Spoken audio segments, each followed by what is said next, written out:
안녕하세요. 유튜브 채널 미국 주식 이슈워치와 함께하는 심층 분석 시간입니다.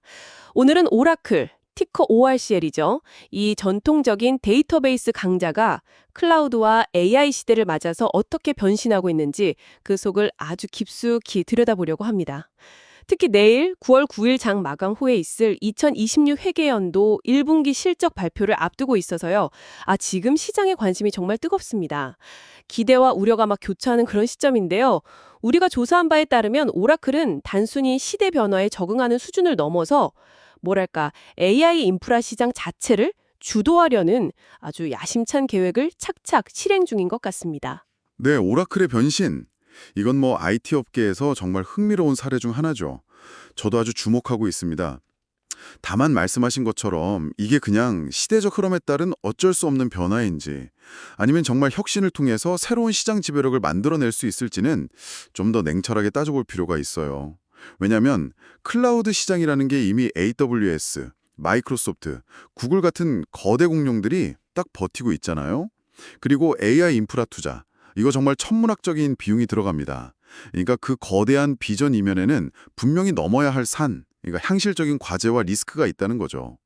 오늘 우리는 그 양면, 그러니까 기회와 위험 요인을 함께 살펴보면서 균형 잡힌 시각을 갖도록 노력해 보겠습니다. 좋습니다. 아주 좋은 접근 방식이네요. 그럼 우선 지금의 오라클이 어떤 회사인지부터 좀 명확히 해볼까요? 많은 분들이 아직도 오라클 하면 그냥 데이터베이스 회사, 그 정도로만 기억하실 수 있거든요. 물론 그게 틀린 말은 아니지만 지금은 훨씬 더 넓어졌습니다.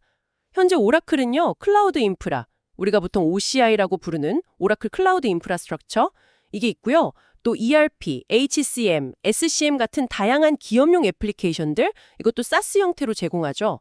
심지어 엑사데이터 같은 특화된 하드웨어, 그리고 컨설팅 서비스까지 제공하는 말 그대로 통합 기술 솔루션 기업으로 봐야 합니다. 그리고 이 회사의 핵심 비전, 이것도 상당히 인상적인데요. 사람들이 데이터를 새로운 방식으로 보고 통찰력을 발견하며 무한한 가능성을 열도록 돕는 것, 아주 거창하죠. 결국 기술을 통해서 고객사의 비즈니스를 혁신하고 그들의 디지털 전환을 돕겠다는 강력한 의지를 보여주는 것 같아요. 주로 금융, 의료, 통신처럼 아주 대규모 데이터를 다루는 큰 기업이나 정부기관이 주요 고객층이고요. 네, 맞습니다. 그 전통적인 DBMS 시장에서의 압도적인 지위, 이걸 발판 삼아서 사업 영역을 확장해 온 건 분명한 사실이죠. 하지만 말씀하신 통합 솔루션 기업으로의 변모는 아까 제가 잠깐 언급했지만 이미 강력한 경쟁자들이 질비한 이 클라우드 시장에서 살아남기 위한 어쩌면 좀 필연적인 생존을 위한 선택이었다고 볼 수도 있습니다. 비전 자체는 나무랄 데 없이 훌륭하죠. 데이터로 가능성을 연다. 좋습니다. 근데 이 거창한 비전이 과연 모든 목표 고객층에게 예를 들어서 전통적인 고객인 대기업 말고 스타트업이나 중소기업 같은 곳에까지 효과적으로 전달되고 있느냐? 이건 좀 따져볼 문제 같아요. 아무래도 오라클은 역사적으로 대기업 중심 전략을 펴왔잖아요. 그 전략의 한계는 없을까요?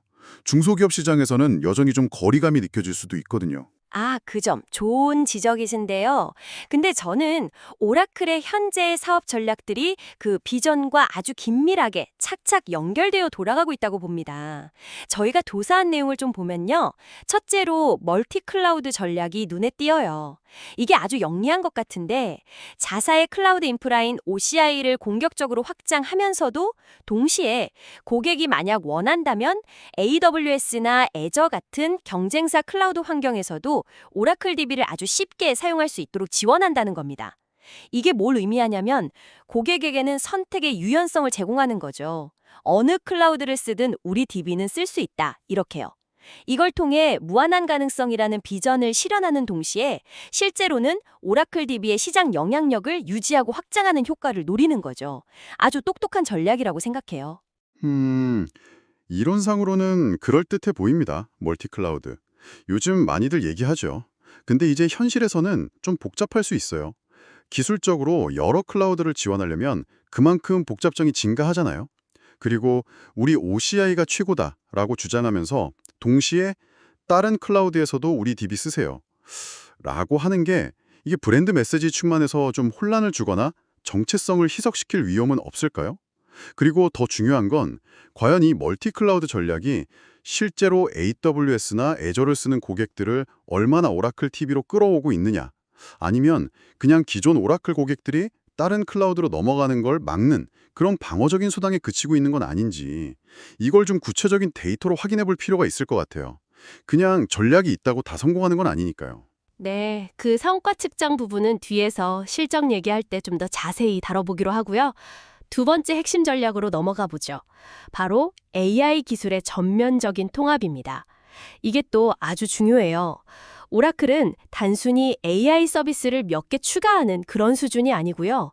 자신들의 핵심 제품들, 예를 들면 데이터베이스 자체부터 시작해서 ERP, HCM 같은 애플리케이션까지 이 모든 곳에 생성형 AI 기능을 아주 깊숙하게 내장시키고 있다는 겁니다. 이게 왜 중요하냐면 고객들이 별도의 AI 솔루션을 찾을 필요 없이 그냥 쓰던 오라클 제품 안에서 바로 데이터를 더 쉽게 분석하고 숨겨진 통찰력을 얻을 수 있게 돕는다는 거잖아요. 이건 아까 말한 데이터로 통찰력을 얻게 돕는다는 비전과 정말 딱 맞아 떨어지는 거죠.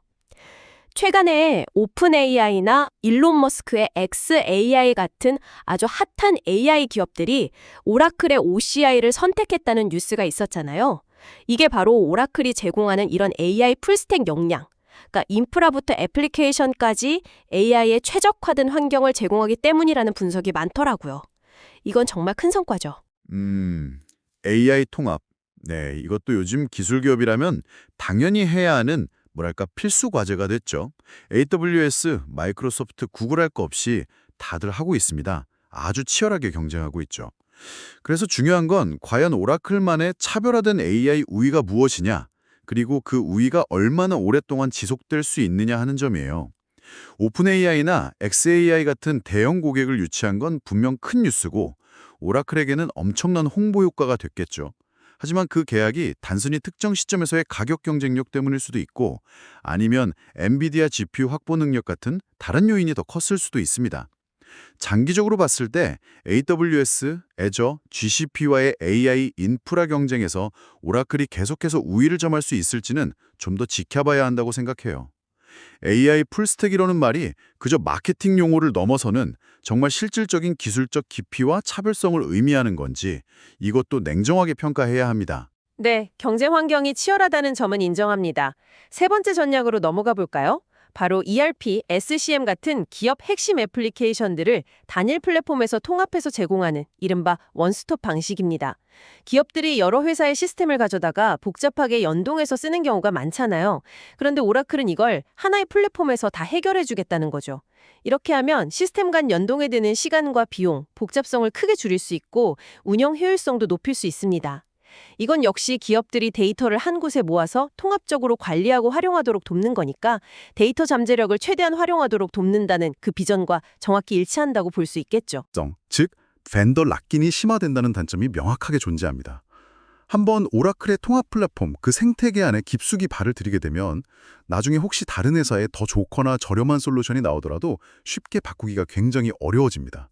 전환 비용이 엄청나게 들 수 있거든요. 이게 장기적으로 봤을 때 고객에게 항상 유리한 것만은 아닐 수 있고요. 경우에 따라서는 오라클과의 관계에서 좀 불리한 위치에 놓이게 될 수도 있습니다. 그러니까 비전과 일치한다고 해서 무조건 다 긍정적으로만 볼 수는 없다는 점을 꼭 기억해야 합니다. 네, 벤더 종속성 문제는 항상 따라다니는 이슈이긴 하죠. 자, 그럼 이제 오라클의 돈 버는 방식, 즉 수익 구조를 좀 자세히 살펴보겠습니다. 여기서 가장 중요한 변화는 역시 과거의 일회성 소프트웨어 라이센스 판매 중심에서 이제는 클라우드 서비스 구독 모델로 성공적으로 전환했다는 점이에요. 이게 정말 큰 의미가 있습니다. 왜냐하면 구독 모델은 매달 또는 매년 꾸준히 들어오는 안정적이고 예측 가능한 반복 매출을 만들어주기 때문이죠. 기업 가치 평가에서도 아주 중요하게 보는 부분이고요. 네, 구독 모델로의 전환 자체는 이제 IT 업계의 표준이 됐고 당연히 가야 할 긍정적인 방향입니다. 이건 누구도 부인하기 어렵죠. 다만 몇 가지 고려할 점이 있어요. 전통적으로 오라클이 팔던 고가의 연고 라이센스는 마진율이 상당히 높았습니다.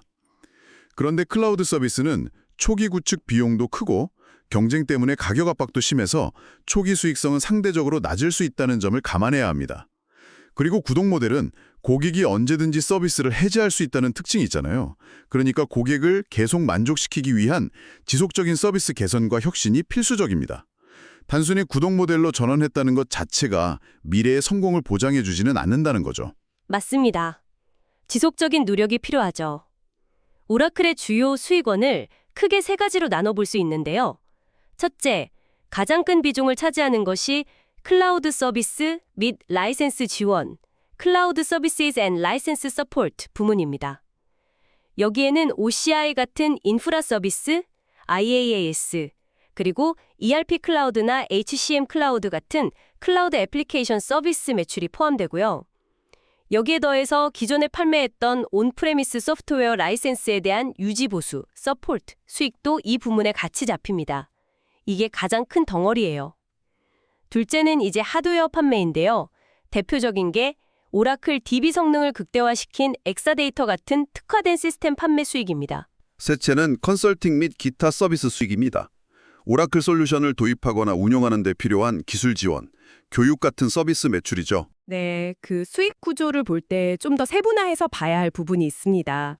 가장 큰 비중을 차지하는 클라우드 서비스 및 라이센스 지원 부문 안에서도 우리가 주목해야 할 것은 빠르게 성장하는 OCI와 SaaS 매출 증가율과 반대로 점차 감소할 수밖에 없는 기존 온프레미스 라이센스 유지보수 수익의 추이를 구분해서 봐야 한다는 겁니다.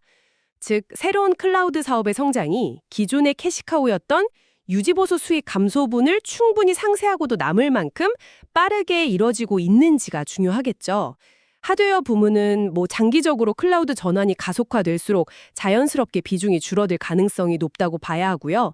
서비스 부문 수익은 결국 오라클 솔루션 도입 프로젝트가 얼마나 성공적으로 진행되고 고객이 만족하느냐에 달려 있는데 이게 항상 순조로운 것만은 아닙니다. 프로젝트가 지연되거나 실패하는 경우도 있으니까요. 미래 수익의 안정성을 가늠해 볼 수 있는 아주 중요한 지표로 잔여 계약 잔고, RPO, Remaining Performance Obligation이라는 것이 있습니다. 이게 뭐냐면 이미 계약은 체결됐지만 아직 매출로 인식되지 않은, 그러니까 앞으로 발생할 것이 확실시되는 계약 기반의 미래 매출액을 의미하는데요. 오라클의 RPO가 꾸준히 증가하고 있다는 것은 앞으로 들어올 수익이 탄탄하게 쌓이고 있다는 긍정적인 신호로 해석할 수 있습니다. 투자자들이 아주 중요하게 보는 지표 중 하나죠. 네, RPO 중요합니다. 미래 수익의 가시성을 보여주니까요. 하지만 RPO 수치만 보고 너무 낙관하는 것은 좀 경계해야 합니다. 중요한 것은 계약의 질이에요.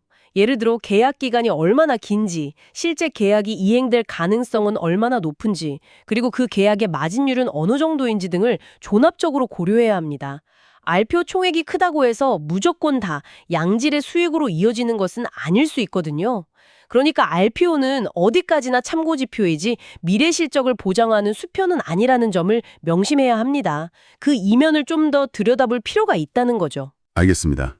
자, 그럼 이제 오라클의 진짜 경쟁력, 그러니까 경쟁사들이 쉽게 넘볼 수 없는 경제적 해자, 모트는 과연 무엇일까요? 많은 전문가들이 공통적으로 꼽는 것은 역시 수십 년간 쌓아온 정말 독보적인 데이터베이스, DB 기술력입니다. 이건 오라클의 근본이자 핵심이죠. 특히 금융 시스템이나 통신사 과금 시스템처럼 정말 1초의 오류나 중단도 허용되지 않는 미션 크리티컬 워크로드 분야에서는 오라클 DB가 거의 표준처럼 여겨지고 대체 불가능하다는 평가가 지배적입니다. 안정성과 성능 면에서 타의 추종을 부러워한다는 거죠. 네, 그 DB 기술력 분명히 오라클의 가장 강력한 자산이고 해자가 맞습니다. 수십 년간 시장을 지배해왔으니까요. 하지만 동시에 그 강력함이 이제는 레거시라는 꼬리표로 돌아올 수도 있다는 점을 지적하고 싶어요. 기술은 계속 발전하잖아요. 요즘 클라우드 환경에 더 최적화된 새로운 클라우드 네이티브 DB 기술들이 계속 등장하고 있습니다. 이런 상황에서 과거의 기술 방식에 묶여있는 것이 오히려 혁신의 발목을 잡는 기술 부채, 테크니컬 데트로 인식될 위험도 있다는 거죠. 과거의 압도적인 우위가 미래의 클라우드 시대에도 계속 유효할지는 좀 더 지켜봐야 할 의문부호가 있습니다. 레거시라는 지적도 일리는 있습니다만 오라클도 가만히 있었던 건 아니죠. RAC, 리얼 애플리케이션 클러스터즈나 엑사데이터 같은 독점 기술들은 여전히 경쟁사들이 쉽게 따라오기 힘든 성능과 고가용성, 안정성을 제공하고 있습니다. 예를 들어 RAC 기술은 여러 대의 서버를 마치 하나의 큰 서버처럼 묶어서 특정 서버에 장애가 발생해도 서비스 중단 없이 운영될 수 있도록 하는 고가용성 기술이고요. 엑사데이터는 오라클 DB 소프트웨어와 하드웨어를 최적화해서 통합한 일종의 어플라이언스인데 DB 처리 성능을 극대화시켜줍니다. 이런 독점적인 기술들이 오라클의 기술적 혜자를 여전히 깊게 만들고 있다고 생각합니다. 네, 그런 독점 기술들이 강력하다는 점은 인정합니다. 하지만 그런 기술들은 일반적으로 도입 비용이 매우 높고 운영도 복잡하며 전문가를 필요로 하죠. 그리고 바로 이런 점들이 아까 말씀드린 고객 락인을 더욱 심화시키는 요인이 됩니다. 한번 이런 고가의 독점 기술 기반으로 시스템을 구축하면 나중에 다른 기술로 바꾸고 싶어도 비용이나 기술적인 어려움 때문에 사실상 불가능에 가까워지는 거죠. 과연 이런 방식의 락인이 장기적으로 지속 가능한 경쟁 우위가 될 수 있을까요? 바꾸기 어려워서 어쩔 수 없이 남아있는 고객들의 불만이 쌓여갈 수도 있다는 점을 간과해서는 안 됩니다. 언젠가는 그 불만이 터져 나올 수도 있겠죠. 락인이 강하다는 건 뒤집어 생각하면 그만큼 오라클 기술에 대한 기업들의 의존도가 높다는 뜻이기도 합니다. 단순히 기술적 우위 때문만이 아니라 기존 시스템을 다른 것으로 교체하는 데 드는 막대한 비용, 그리고 전환 과정에서의 리스크, 그리고 오랜 기간 동안 시스템을 운영하면서 축적된 데이터와 노하우 등을 고려하면 쉽게 바꾸기 어렵다는 거죠. 또 하나 무시 못할 자산은 전 세계적으로 오라클 DB 전문가 풀이 가장 넓고 깊다는 점입니다. 오라클 기술을 다룰 수 있는 엔지니어가 많다는 것 자체가 일종의 강력한 네트워크 효과를 만들어내고 이게 또 다른 락인 요인이 되는 거죠. 네, 단기적으로 보면 그런 점들이 분명 유리하게 작용합니다. 전환 비용, 전문가 풀, 네트워크 효과 다 맞는 말이죠. 하지만 기술 환경은 계속 변하고 있습니다. 오픈소스 DB의 성능이 정말 몰라보게 향상됐고 클라우드 네이티브 DB들이 계속해서 나오고 있죠. 또 기존 DB를 다른 시스템으로 옮기는 마이그레이션 기술과 서비스도 점점 발달하고 있습니다. 이런 변화들이 결국 오라클의 강력했던 락인 효과를 점차 약화시킬 수 있다고 봅니다. 그러니까 락인은 현재는 강력한 무기이지만 미래에는 양날의 검이 될 수도 있다는 거죠. 너무 락인에만 의존하는 전략은 위험할 수 있습니다. 그래서 오라클도 이 강력한 DB 기반 고객들을 클라우드로 자연스럽게 유도하기 위해 OCI, 즉 오래클 클라우드 인프라스트럭처를 구축하고 여기에 집중적인 투자를 하고 있는 거겠죠. 기존 온프레미스 환경에서 오라클 DB를 사용하던 고객들이 클라우드로 이전할 때 가장 익숙하고 성능 저하 없이 매끄럽게 전환할 수 있도록 최적화된 환경을 제공한다는 것이 OCI의 가장 큰 장점 중 하나입니다. 여기에 더해서 보안과 성능을 대폭 강화했다고 주장하는 2세대, 젠2 클라우드 아키텍처를 내세우고 있고요. 앞서 말한 ERP나 HCM 같은 SaaS 포트폴리오까지 통합해서 제공함으로써 AWS나 Azure, GCP 같은 경쟁사들과 차별화를 꾀하고 있는 겁니다. 기존 고객 기반을 활용한 클라우드 전환 전략인 셈이죠. OCI가 기존 오라클 워크로드를 클라우드로 옮기는 데는 최적화되어 있을 수 있습니다. 그건 인정해요. 하지만 일반적인 클라우드 워크로드, 그러니까 꼭 오라클 DB를 쓰지 않는 다양한 종류의 애플리케이션이나 서비스를 클라우드에서 운영할 때 과연 OCI가 AWS, Azure, GCP와 비교해서 가격 경쟁력이나 성능, 아니면 개발자 생태계나 지원 서비스 같은 전반적인 측면에서 정말 우위에 있다고 단언할 수 있을까요? 범용 클라우드 플랫폼으로서의 경쟁력은 아직 좀 더 검증이 필요하다고 봅니다. 여전히 많은 기업들이 멀티클라우드 전략을 쓰면서 워크로드 특성에 따라 다른 클라우드를 선택하는 경우가 많거든요. 그리고 사스 포트폴리오 역시 통합이라는 점에서는 강점이 있을 수 있지만 과연 ERP면 ERP, HCM이면 HCM, 각 개별 분야에서 SAP나 워크데이 같은 전문 기업들의 솔루션보다 정말 우월한가 하는 점에서는 의문부호가 붙을 수 있습니다. 통합이 항상 최고를 의미하는 건 아니니까요. 또 하나 흥미로운 전략으로 오라클 클라우드 앳 커스터머, 줄여서 OCC라는 모델이 있습니다. 이건 뭐냐면 말 그대로 오라클 클라우드를 통째로 고객사의 데이터 센터 안에 설치해주는 하이브리드 클라우드 모델이에요. 예를 들어 금융회사나 공공기관처럼 규제 때문에 데이터를 회사 외부, 즉 퍼블릭 클라우드로 옮기기를 꺼리는 기업들이 있잖아요. 이런 기업들에게는 아주 매력적인 제안이 될 수 있죠.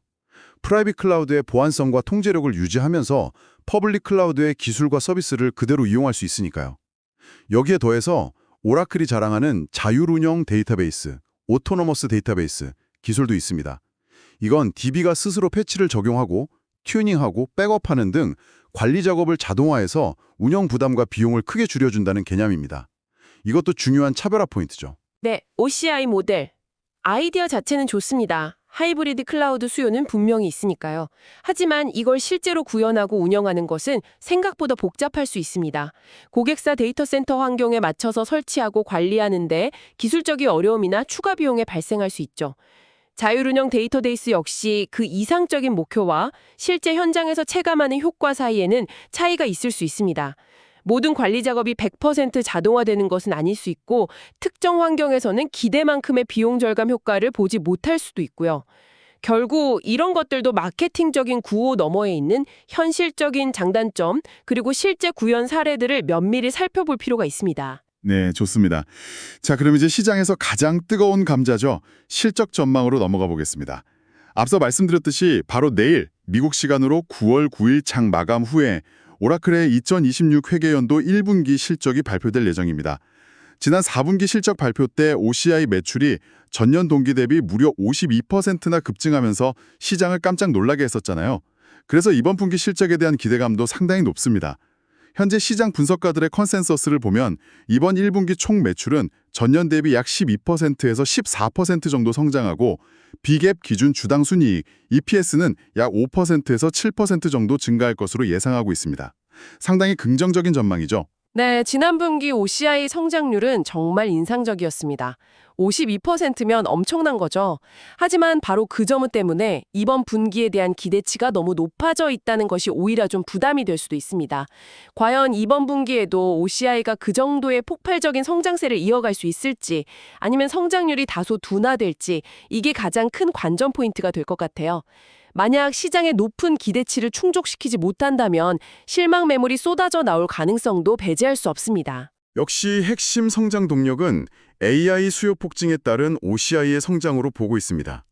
오라클 경영진은 심지어 2026 회계연도 전체 OCI 성장률 목표치를 70% 이상으로 잡고 있을 만큼 엄청난 자신감을 보이고 있거든요. 특히 오픈AI와의 대규모 클라우드 파트너십이나 xAI 같은 다른 AI 기업들과의 협력이 본격화되면서 OCI 성장을 견인할 것으로 기대하고 있습니다. 물론 ERP나 HCM 같은 기존 클라우드 애플리케이션 매출도 꾸준히 두 자릿수 성장을 이어갈 것으로 전망되고요. 하지만 이런 장밋빛 전망 이면에는 아주 큰 우려 요인이 도사리고 있습니다. 바로 급증하는 자본 지출, 즉 캐펙스입니다. AI 서비스를 위한 데이터 센터와 GPU 같은 인프라를 확충하기 위해서 오라클은 정말 막대한 돈을 쏟아붓고 있거든요. 2025 회계연도에 이미 210억 달러, 우리 돈으로 약 25조 원 이상을 썼는데 2026년에는 이게 250억 달러, 그러니까 30조 원 이상으로 늘어날 것으로 예상됩니다. 이건 정말 어마어마한 규모예요. 이렇게 막대한 투자가 단기적으로는 회사의 현금 흐름에 엄청난 부담을 줄 수밖에 없습니다. 그리고 더 큰 문제는 과연 이 투자가 예상했던 만큼의 매출 성장과 수익성 개선으로 이어질 것이냐 하는 점이죠. 투자 효율성에 대한 의문이 제기될 수 있습니다. 만약 성과가 기대에 미치지 못한다면 재무적으로 큰 위험에 빠질 수도 있어요. 게다가 클라우드 시장의 경쟁 환경은 점점 더 치열해지고 있습니다. 마이크로소프트, 아마존, 구글 모두 AI 분야에 사활을 걸고 투자를 늘리고 있잖아요. 기술 경쟁, 가격 경쟁, 인재 확보 경쟁 등 모든 면에서 압박이 거세지고 있습니다. 이런 치열한 경쟁 속에서 오라클이 과연 높은 성장률과 건전한 수익성을 동시에 유지할 수 있을 것인가? 이게 오라클에게 주어진 가장 큰 숙제 중 하나라고 봅니다. 그래서 실적 발표 전에 나오는 전망들은 어디까지나 예상일 뿐이고 실제 발표되는 결과는 예상과 다를 수 있다는 점을 항상 염두에 둬야 합니다. 너무 한쪽으로 치우친 기대를 하는 것은 위험할 수 있죠. 네, 캐펙스 부담과 경쟁 심화, 분명 고려해야 할 중요한 리스크 요인이네요. 이런 상황에서 오라클이라는 기업의 자산 건전성은 우리가 어떻게 평가해야 할까요? 보통 자산 건전성 하면 은행 같은 금융회사의 대출 연체율 같은 걸 떠올리기 쉬운데 오라클 같은 기술 기업은 좀 다른 관점에서 봐야 할 것 같습니다. 저는 지속 가능한 성장, 그리고 수익의 질이라는 관점에서 접근해야 한다고 보는데요. 그런 면에서 볼 때 앞서 얘기했던 클라우드 구독 모델로의 성공적인 전환은 아주 긍정적인 신호라고 생각합니다. 예측 가능하고 반복적으로 발생하는 매출 비중이 계속 늘어나고 있다는 것은 그만큼 수익 구조의 질이 개선되고 있다는 명확한 증거니까요. 경기 변동에도 상대적으로 덜 흔들리는 안정적인 사업 구조를 갖춰가고 있다는 거죠. 구독 수익 비중 증가는 분명 긍정적인 방향입니다. 하지만 제가 계속 강조하는 것처럼 수익의 양적인 증가뿐 아니라 질적인 측면, 즉 수익성을 함께 봐야 합니다. 클라우드 시장 경쟁이 워낙 치열하다 보니 고객 확보를 위해 낮은 가격을 제시하거나 프로모션을 많이 해야 할 수도 있고, 이게 결국 마진 압박으로 이어질 수 있습니다. 또 아까 말한 막대한 캐펙스 투자가 단기적으로 수익성을 갉아먹고 있는 건 아닌지 꼼꼼히 확인할 필요가 있습니다. 단순히 구독 매출 비중이 높다는 것만으로 자산이 건전하다고 평가하기는 좀 어렵다는 거죠. 어머나, 오라클의 높은 고객 유지율, 리텐션 레이트도 건전성의 중요한 증거가 될 수 있지 않을까요? 오라클은 기존의 방대한 온프레미스 DB 고객들을 OCI 클라우드로 성공적으로 이전시키면서 아주 높은 고객 유지율을 보이고 있는 것으로 알려져 있습니다. 물론 이게 앞서 말한 강력한 락인 효과 덕분이기도 하겠지만, 동시에 오라클의 클라우드 전환 전략과 OCI의 기술력이 그만큼 효과적이라는 방증으로도 볼 수 있지 않을까요? 이렇게 안정적인 기존 고객 기반 위에서 새로운 클라우드 매출을 꾸준히 창출하고 있다는 것은 오라클의 클라우드 사업 성장의 질이 매우 우수하다는 것을 보여준다고 생각합니다. 무분별한 출혈 경쟁 없이도 안정적으로 성장하고 있다는 신호로 해석할 수 있다는 거죠. 높은 고객 유지율 자체는 당연히 좋은 일이죠. 고객이 떠나지 않는다는 거니까요. 하지만 여기서도 중요한 건 왜 떠나지 않느냐 하는 그 이유입니다. 정말 오라클의 클라우드 서비스와 기술력에 만족해서 자발적으로 남아있는 것인지, 아니면 앞서 계속 얘기했던 것처럼 다른 대안으로 전환하는 것이 너무 어렵고 비용이 많이 들어서, 즉 락인 효과 때문에 어쩔 수 없이 남아있는 것인지, 이걸 좀 구분해서 볼 필요가 있다는 겁니다. 만약 후자의 비중이 높다면 그건 잠재적인 위험 요인이 될 수 있습니다. 지금 당장은 유지율이 높아 보일지라도 만약 경쟁사가 훨씬 더 나은 가치를 제공하거나 기존 시스템에서 쉽게 마이그레이션 할 수 있는 경로를 제시한다면 언제든 고객 이탈이 발생할 수 있기 때문입니다. 그래서 오라클은 단순히 과거의 영광이나 기술적 장벽에 기대는 것이 아니라 지속적인 혁신을 통해 고객들이 자발적으로 머무르고 싶어할 이유를 계속해서 제공해야만 현재의 건전성이 유지될 수 있다고 봅니다. 락인에만 의존하는 전략은 장기적으로 위험하다는 거죠. 네, 고객 만족을 통한 자발적 유지가 중요하다는 말씀이시군요. 자, 그럼 이제 내일 있을 실적 발표로 다시 돌아와서 경영진이 어떤 메시지를 전달할지, 그리고 시장은 어떻게 반응할지 한번 예측해 볼까요? 제 생각에는 오라클 경영진은 이번 발표에서도 분명 OCI의 폭발적인 성장세를 다시 한번 크게 강조할 겁니다. 2026 회계연도 전체 OCI 성장률 목표치인 70% 이상 달성 가능성을 재확인하고, 특히 오픈AI와의 초대형 프로젝트로 알려진 스타게이트 같은 구체적인 AI 파트너십의 성과와 진행 상황을 공유할 가능성이 높다고 봅니다. 그리고 시장에서 우려하는 막대한 캐펙스 투자에 대해서는 이건 미래 AI 시장 주도권을 잡기 위한 필수적인 투자고 결국 장기적인 성장으로 이어질 것이라는 점을 강조하면서 시장의 우려를 불식시키려고 노력할 것입니다. 또 계속해서 늘어나고 있는 RPO, 자녀 계약 잔고 수치를 제시하면서 미래 성장에 대한 강력한 자신감을 보여줄 것으로 예상됩니다. 네, 당연히 경영진은 최대한 긍정적인 메시지를 전달하려고 하겠죠. 그게 그들의 역할이니까요. 하지만 이건 어디까지나 실적 발표 전의 예상일 뿐이고 실제 시장의 반응은 정말 예측하기 어렵습니다. 왜냐하면 이미 시장의 기대치가 너무 높게 형성되어 있기 때문입니다. 만약 발표된 실적이나 향후 가이던스가 시장의 높은 기대치를 약간이라도 밑돌게 되면 오히려 실망 매물이 쏟아지면서 주가가 5% 이상 급락하는 시나리오도 충분히 가능합니다. 지난 분기 서프라이즈 이후로 기대치가 훨씬 더 높아졌거든요. 또 오라클의 노력과 관계없이 AI 반도체 공급 부족 문제라든지 아니면 거시경제 상황 악화 같은 외부적인 요인이 실적에 부정적인 영향을 미쳤을 수도 있고요.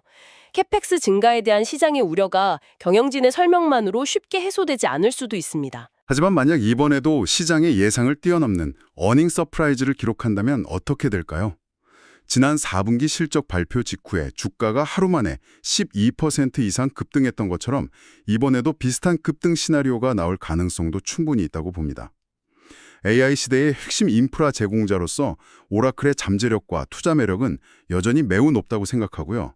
경영진이 제시하는 공격적인 성장 목표는 그런 자신감의 강력한 증거라고 해석할 수 있지 않을까요? 물론 어닝 서프라이즈가 나온다면 주가는 긍정적으로 반응하겠죠.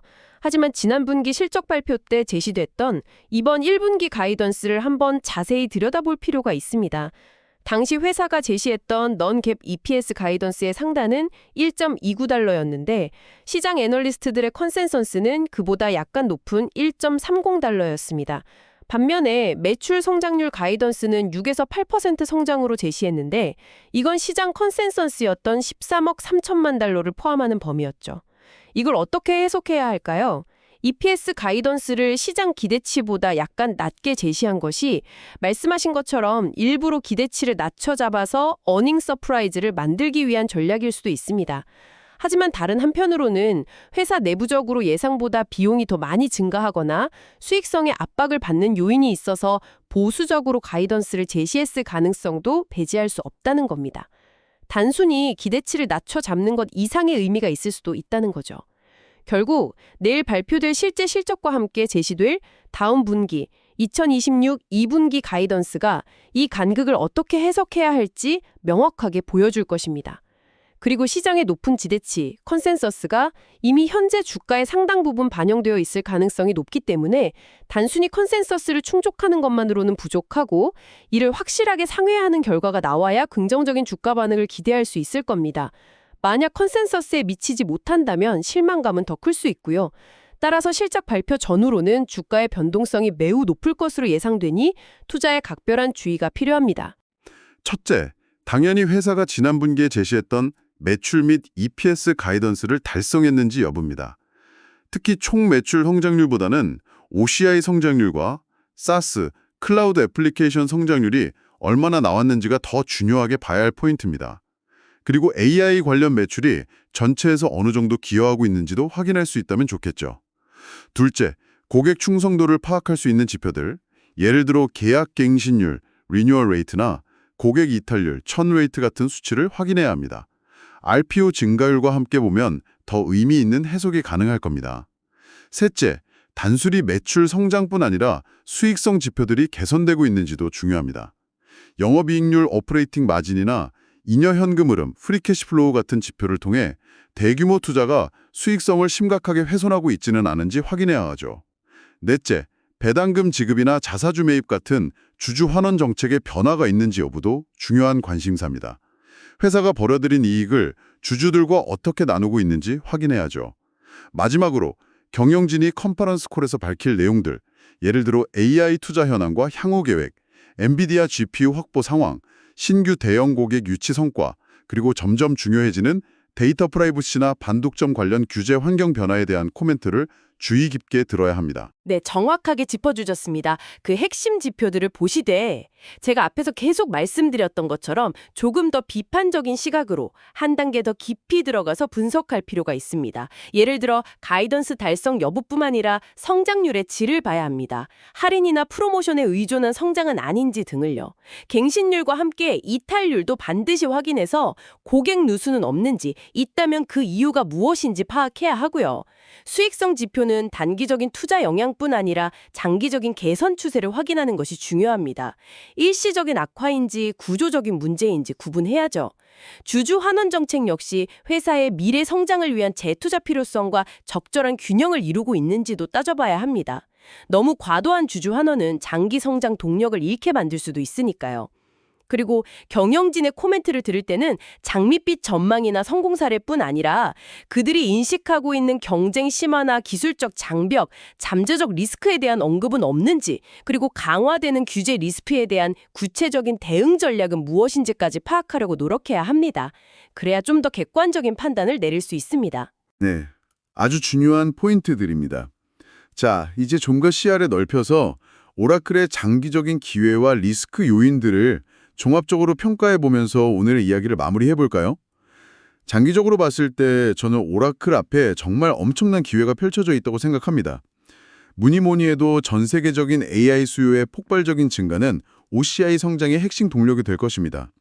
특히 오라클이 경쟁사들보다 발빠르게 엔비디아의 최신 GPU를 대량으로 확보하고 있다는 점, 그리고 오픈AI나 xAI 같은 상징적인 AI 선도 기업들을 고객으로 유치했다는 사실은 오라클이 이 거대한 AI 인프라 시장에서 결코 밀리지 않는 주요 플레이어 중 하나라는 것을 명확하게 증명한다고 봅니다. 여기에 더해서 수십 년간 쌓아온 독보적인 데이터베이스 기술력과 그로 인한 강력한 고객 락인 효과는 클라우드 전환 과정에서 여전히 강력한 경쟁 우위로 작용할 것이고요. 또 하이브리드 클라우드나 멀티 클라우드 전략을 통해 시장 접근성을 더 넓혀가고 있다는 점도 긍정점입니다. 결론적으로 오라클은 AI 시대의 핵심 인프라 제공자로서 매우 유리한 위치를 점하고 있으며 장기적인 성장 궤도에 성공적으로 올라탔다고 저는 판단합니다. 만큼이나 우리가 간과해서는 안 될 리스크 요인들도 분명히 존재한다는 점을 다시 한번 강조하고 싶습니다. 첫째, 언제든 닥칠 수 있는 경기 침체 같은 거시경제 변수는 기업들의 IT 지출 예산을 위축시킬 수 있고, 이는 오라클의 클라우드 및 소프트웨어 매출 성장에 직접적인 타격을 줄 수 있습니다. 둘째, 앞서 여러 번 언급했던 연간 250억 달러, 30조 원이 넘는 막대한 캐펙스 투자는 상당한 재무적 부담입니다. 이 투자가 기대만큼의 성과를 내지 못할 경우 투자 효율성에 대한 시장의 의구심이 커지면서 기업 가치에 부정적인 영향을 미칠 수 있습니다. 지속적으로 투자 성과를 증명해야 하는 압박이 클 겁니다. 셋째, AWS, 마이크로소프트 애저, 구글 클라우드와의 경쟁은 기술, 가격, 생태계, 인재 확보 등 모든 면에서 앞으로 더욱더 치열해질 것입니다. 이 경쟁에서 오라클이 계속 우위를 지켜나갈 수 있을지는 장담하기 어렵습니다. 넷째, 전 세계적으로 강화되는 데이터 프라이버시 규제, GDPR, CCPA, 빅테크 기업에 대한 반복점 조사 압력, 그리고 아직 불확실성이 큰 AI 기술 자체에 대한 규제 논의 등은 오라클의 사업에도 상당한 부담과 제약 요인이 될 수 있습니다. 따라서 오라클의 장기적인 성공은 이러한 거대한 기회를 얼마나 잘 포착하고 활용하는가뿐만 아니라 동시에 이처럼 복합적이고 만만치 않을 리스크들을 얼마나 효과적으로 관리하고 헤쳐나가는가에 달려있다고 봐야 합니다. 기회와 리스크, 이 두 가지를 항상 함께 고려해야 한다는 거죠. 오늘 저희를 오라클이르 거대 기술 기업의 흥미로운 현재와 미래를 다각도로 조명해 봤습니다. 데이터베이스라는 전통적인 강점을 기반으로 클라우드와 AI라는 새로운 시대의 거대한 파도를 성공적으로 타넘으려는 오라클의 도전은 정말 인상 깊습니다. 특히 OCI의 놀라운 성장세와 오픈AI, xAI 같은 상징적인 AI 기업들과의 파트너십은 오라클의 밝은 미래를 기대하게 만드는 강력한 요인이라고 생각합니다. 이제 정말 내일 발표될 실적이 이러한 시장의 높은 기대감을 어떻게 확인시켜 줄지, 아니면 또 다른 질문을 던질지 지켜보는 것이 중요하겠습니다. 네, 오라클은 지금 분명 아주 중요한 변곡점, 어쩌면 전환점에 서 있다고 할 수 있습니다. AI라는 거대한 기회를 잡기 위해 정말 전례 없는 규모의 막대한 투자를 단행하고 있고요. 자신들의 가장 강력한 무기인 데이터베이스 경쟁력을 클라우드 시대에 맞게 새롭게 해석하고 적용하려는 노력을 계속하고 있습니다. 하지만 동시에 점점 더 격화되는 경쟁 환경과 만만치 않은 투자 회수 부담, 그리고 끊임없이 변화하는 기술 및 규제 환경이라는 현실적인 과제들도 안고 있습니다. 앞으로 오라클이 제시할 구체적인 성장 전략과 그 실행 결과를 꾸준히, 그리고 좀 더 비판적인 시각으로 지켜보는 것이 중요하겠습니다. 오늘 저희가 함께 논의했던 긍정적인 측면들과 잠재적인 리스크 요인들을 균형 있게 고려하시면서 오라클이라는 기업을 바라보시는 데 도움이 되었기를 바랍니다. 오늘 저희가 제공해드린 정보가 여러분께서 오라클을 이해하고 투자 판단을 내리시는데 조금이나마 도움이 되셨기를 바랍니다. 하지만 오늘 논의된 내용은 정보 제공을 위한 것이며 투자 결정은 전적으로 청취자 본인의 판단과 체감하여 이루어져야 한다는 점을 명심해 주시기 바랍니다. 저희가 제공하는 정보는 특정 종목에 대한 투자 자문이나 매수매도 추천이 아니며 저희는 정보의 정확성이나 완전성을 보장하지 않습니다. 또한 오늘 저희가 다룬 내용 중에 일부는 AI의 도움을 받아 자료를 수집하고 정리하는 과정이 포함되었을 수 있습니다. AI가 생성한 정보는 때때로 오류나 편향성을 포함할 수 있으니 중요한 투자 결정을 내리실 때에는 반드시 여러 경로를 통해 정보를 교차 검증하시고 신중하게 판단하시기를 바랍니다.